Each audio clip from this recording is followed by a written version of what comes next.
Je suis super heureuse, d'accueillir Gauthier pour qu'il nous partage, son expérience du coup du coaching avec moi dans le cadre du programme Pour te réaliser transforme, ton scénario. Pour démarrer, est-ce que tu peux te présenter Gauthier? Salut Gloria. Du coup, je suis Gauthier, je vis à Paris, je suis un ingé et scénariste et j'ai été diagnostiqué HPI puis THPI dans les 5 dernières années et du coup, j'ai fait ce coaching avec toi, qui a fini il y a quelques mois. Et j'aime bien aussi que tu partages ta double casquette, justement, entre à la fois être ingé, être scénariste et montrer, voilà tes différents, centres d'intérêt. Est-ce que tu peux nous partager justement reconnecter à OK, avant que j'ai fait le coaching, ce qui était quand même il y a un moment, genre comment tu te sentais? Comment tu pensais à l'époque? C'était quoi, tu vois, la situation, les problèmes aussi avec lesquels, tu arrivais et en fait, finalement, pourquoi tu t'es engagé, tu vois, à la recherche d'un coaching? Yes, c'était en janvier, je m'en souviens bien. Le trigger, c'était, 2 semaines d'arrêt pour, pas burn-out, mais début de burn-out, surmenage. Je pense que le mot est trop fort pour ce qui m'arrivait, mais hem, enfin globalement, il fallait me reposer. Et où j'ai senti que, bah, du coup, les 2 casquettes, donc du côté ingé, en fait, je travaille dans une entreprise qui est clairement bienveillante, enfin, j'ai pu te le raconter plusieurs fois, on est vraiment dans un contexte pas du tout toxique et cetera. Mais il y a certains moments ou certaines actions qui créent chez moi énormément d'émotions où quand on regarde froidement les choses, bah, c'est pas non plus, c'est peut-être pas non ça méritait pas non plus autant de scènes cataclysmiques dans ma tête, disons. Et de l'autre côté où j'étais un peu, voire totalement bloqué, dans le monde du scénario, où, j'écrivais, je me formais, mais j'arrivais pas à aller à l'étape d'après. Et donc ces 2 semaines d'arrêt en janvier m'ont un peu fait me dire, ben, là, il faut changer quelque chose. Et donc, enfin, le coaching faisait partie d'une panoplie d'autres choses, mais en tout cas, c'est là où j'ai commencé le coaching. Et c'est vrai que pour préciser, du coup, tu as ce métier à temps plein où tu es ingé et tu as ce Mmh. désir de développer la partie, C'est scénario ça, justement. Et exactement. je me rappelle, tu es arrivé avec ce questionnement et je pense que beaucoup de gens l'ont de: «Mais, qu'est-ce que je dois changer dans ma vie, quoi?» Tu vois? C'est quoi qui doit Exactement. changer? Je dois changer de boulot, je dois, tu vois? Je dois révolutionner ma vie, c'est tu vois? Et Est-ce que souvent on c regarde à l'externe en plus en général comme premier. Exactement. Est-ce que c'est juste de la chance et est-ce que j'ai du contrôle dessus ou pas? Tout ce genre de questionnements-là. Ouais, Et oui, ce que tu viens de dire, le réflexe de toujours, enfin, en tout cas chez moi, je sais pas chez les autres, mais si. d'imaginer que la faute et les possibilités viennent de l'extérieur et pas de s'imaginer ce que nous, on peut enclencher en nous Ouais. pour y arriver. Ouais, c'est exactement ça. Est-ce que tu te rappelles si tu as hésité à t'embarquer dans le coaching avec Heu, moi?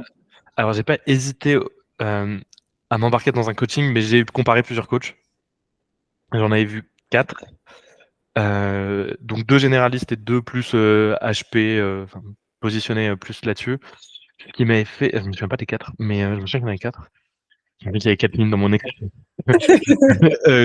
Ce qui m'avait fait de se choisir, c'est déjà il y a, la tu proposes une séance de découverte d'1 heure, je crois. Ouais, Enfin, une je sais pas demi si heure à la base, mais parfois ça déborde. et on était, enfin j'avais déjà des résultats à la fin, tu m'avais déjà donné des pistes, tu me montrais comment tu travaillais et j'ai bien apprécié le côté très carré de, en fait, je te promets pas la lune, juste on a un sujet, on va avancer comme on peut, on a un état au début, on a un état à la fin et on va travailler pour y arriver. Enfin le no bullshit quoi en gros. Enfin c'est, Ouais. qui je trouve, c'est d'une autre en particulier dont je me souviens, que j'avais vu et oui, tu peux changer ma vie, je suis d'accord, mais c'est enfin elle me promettait beaucoup trop de choses, pour, juste un coaching et du coup et en fait juste ça avait aussi matché entre nous et du coup j'avais commencé, je crois rapidement après. Ouais, Donc voilà, je savais que le coaching était le bon outil, juste je savais pas avec qui ouais, et je t'avais trouvé par une recommandation, il me semble? je sais Mmh, même plus. je crois, ouais. Je sais pas. Ouais et c'est chouette que tu le mentionnes. C'est vrai que pour moi, c'est hyper important, avant qu'on fasse le coaching ensemble, de s'assurer qu'on ait un match. C'est un peu comme ça que je le formule, de dire: «OK, est-ce que toi, tu te sens bien? Est-ce que moi, je me sens bien? Je suis en capacité de Mmh. t'aider ou pas?» Et d'être hyper honnête, sur, pour moi, c'est la base d'une bonne relation ensuite d'accompagnement, en fait. Oui, totalement, totalement. Hem, Ça aurait été comment si tu avais pas fait le coaching? Tu vois, tu m'as dit janvier, là, on arrive en décembre, donc Pour est-ce vous, que tu as qu'est-ce quel qui se qu'est-ce qui aurait été 2023 sans le coaching? Heu, où tu serais peut-être, tu vois, si tu Ouais, avais pas fait le j'aurais coaching? rempli beaucoup moins de CPER. Ah oui, ça c'est un outil. C'est un outil qu'on utilise. Si tu me fais rire, c'est un outil que je propose. Plus sérieusement, où est-ce que j'aurais été? Je pense que j'ai vu une grande croissance, sur plein de niveaux différents. Enfin, autant, amoureux, perso, famille, que pro, enfin les 2 pros possibles, donc à la fois, ingé et scénariste, que je n'aurais pas eu si je l'avais pas fait. Potentiellement je sais pas comment ça s'appelle, mais les scénarios un peu d'échecs, de moments où mon mental, fait un cataclysme de pensée, sur une situation un peu anodine, aurait continué et pour le coup ça s'est arrêté. Donc c'est dur de te répondre exactement où je serais puisque je refais le passé, mais en tout cas je sais que l'effort que j'ai fait dans le coaching, et le temps passé a clairement contribué à un bien meilleur bien-être de mon côté. Je sais pas Ouais, si c'était très français, mais je pense que c'était compréhensible. tout à fait. Est-ce que, bah, justement pour aller dans le détail, tu peux nous raconter du coup qu'est-ce qui s'est passé, depuis le coaching pour toi?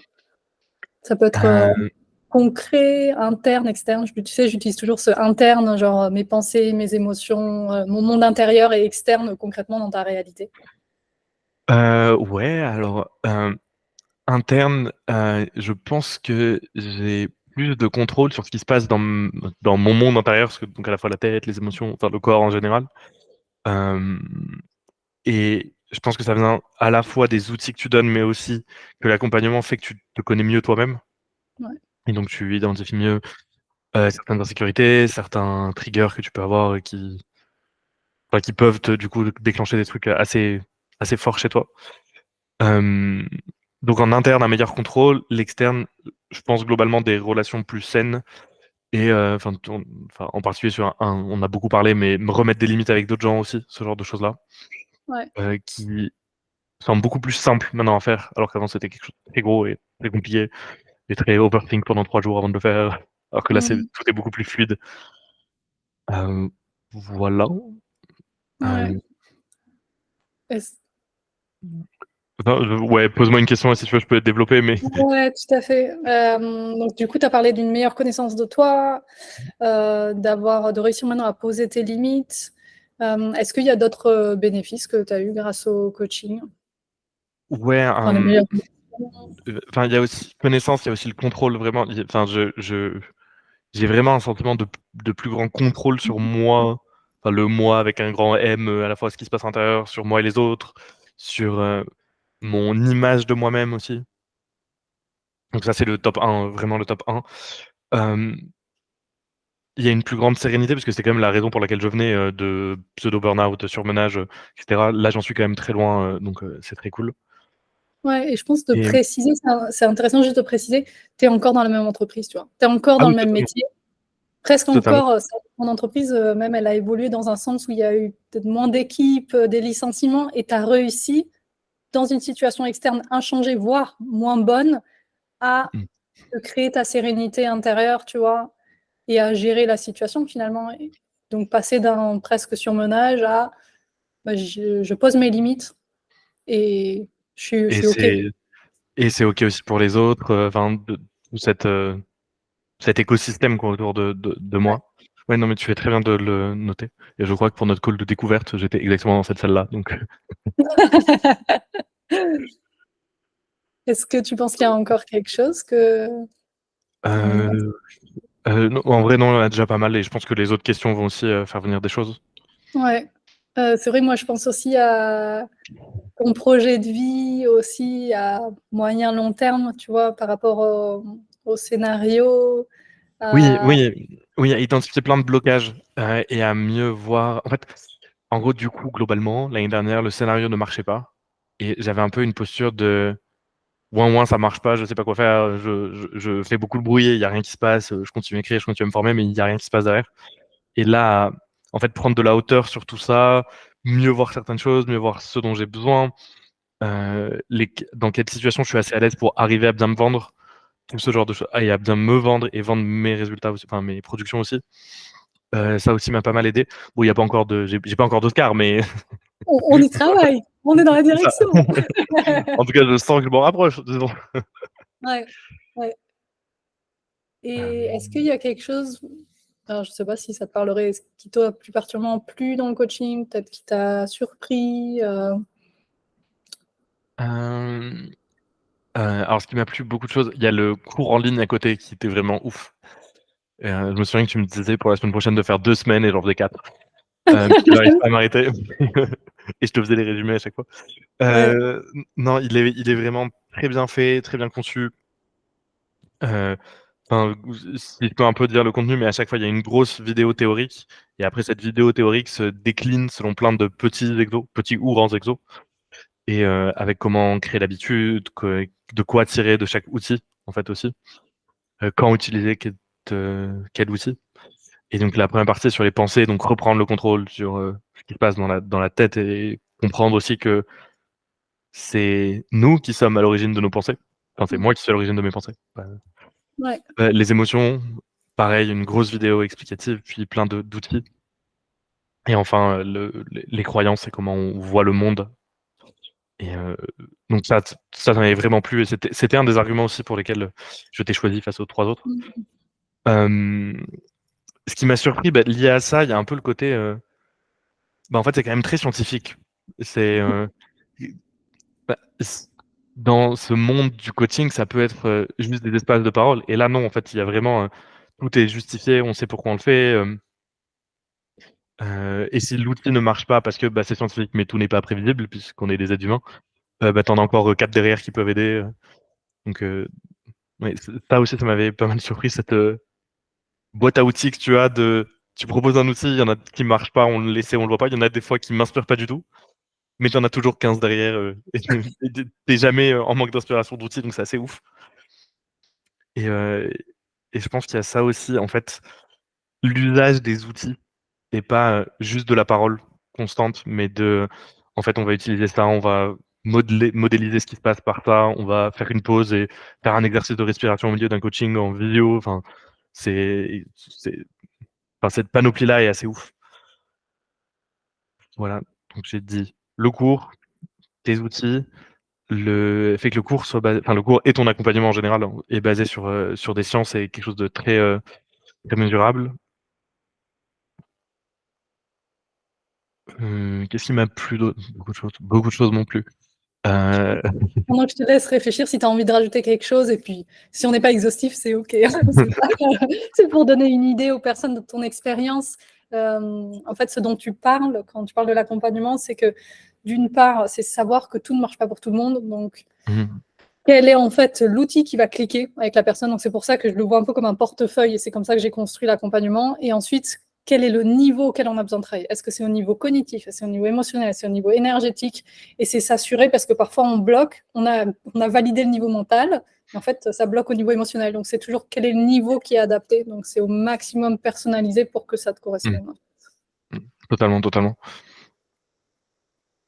J'ai pas grand chose qui me vient en tête, je t'avoue. Mais il y a beaucoup de choses qui m'ont plu.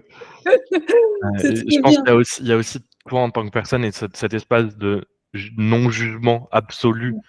Et il y a des moments, je vais pas rentrer dans les détails, mais je suis arrivé avec des sujets quand même très dark de mon passé, des traumas, etc. Et tu as su les gérer très bien en mettant aussi toi tes limites, puisque tu n'es pas une fille et c'est ce qui est normal aussi. Et du coup, oui, voilà, merci pour toi en tant que personne aussi. Ouais. Merci. Est-ce qu'il y a, je ne sais pas, si jamais on vient te voir, est-ce que tu recommanderais le coaching? Pourquoi? Qu'est-ce que tu dirais si tu as un ami qui dit tiens, je suis à la recherche d'une coach, d'un accompagnement? Je dirais, va voir Gloria. Non, du coup, oui, je pense que le coaching est un très bon outil. Il faut un peu savoir le calibrer aussi. Je pense que le coaching marche bien quand tu sais à peu près là où tu vas aller ou quel est ton problème, ou que tu as identifié déjà un blocage et aussi que tu es capable de t'y donner un peu.